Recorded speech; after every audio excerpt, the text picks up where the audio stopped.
మంచాల మండలం ఆరుట్ల గ్రామంలో నిర్మిస్తున్న కూరగాయల మార్కెట్ పరిశీలించిన ప్రజా సంఘాల నాయకుడు కంబాలపల్లి భాస్కర్, ఆరుట్ల మాజీ ఎంపీటీసీ కావలి శ్రీనివాస్ ముదిరాజ్, కాంగ్రెస్ పార్టీ నాయకులు వెదిరే రమణారెడ్డి, మాదగోని జంగయ్య గౌడ్, అంతటి రాజు గౌడ్, ఎండిగాలబ్బ సహకార సంఘం చైర్మన్ వెదిరే హనుమంతారెడ్డి గారికి ప్రత్యేక ధన్యవాదాలు తెలిపారు.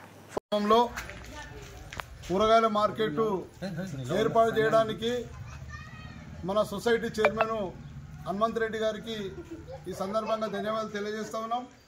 ఎందుకంటే ఆరుట్ల గ్రామంలో రోడ్డు మీద వర్షాలు వస్తే చలికి 2 గంటల రాత్రి హైదరాబాద్ పోయి కూరగాయలు అమ్ముకొని వస్తున్నటువంటి పరిస్థితి ఉంది.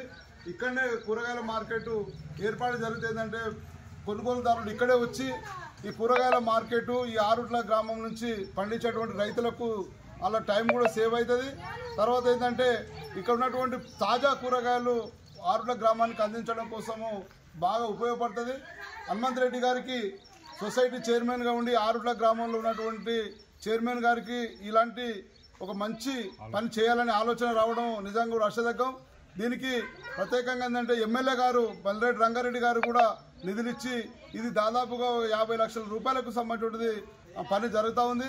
నిజంగా ఏంటంటే ఇలాంటి కార్యక్రమాలు చేయడం మూలంగా ప్రభుత్వానికి కానీ చేసేటువంటి చైర్మన్ కానీ ఒక మంచి ప్రజలంతా రైతులంతా బాగా హర్షిస్తారు, సంతోషపడతారు. కనుక ఏదేమైనా ఇలాంటి కార్యక్రమం చేయడంలో సొసైటీ చైర్మన్ హనుమంతరెడ్డి గారికి ఆరుట్ల రైతులు కానీ ఆరుట్ల ప్రజల తరఫున కూడా మేమందరికీ ధన్యవాదాలు తెలియజేస్తున్నాం. అదే రకంగా ఎమ్మెల్యే గారికి కూడా ఇంకా ఆరుట్ల గ్రామానికి అనేక అభివృద్ధి కార్యక్రమాలు చేయాలని చెప్పి ప్రభుత్వానికి ప్రత్యేకంగా మల్లెడ్డి రంగారెడ్డి గారికి కూడా ఈ సందర్భంగా విజ్ఞప్తి చేస్తా ఉన్నాం. కనుక మేము అందరం కూడా సంతోషపడతామని చెప్పి విజ్ఞప్తి చేస్తున్నాం.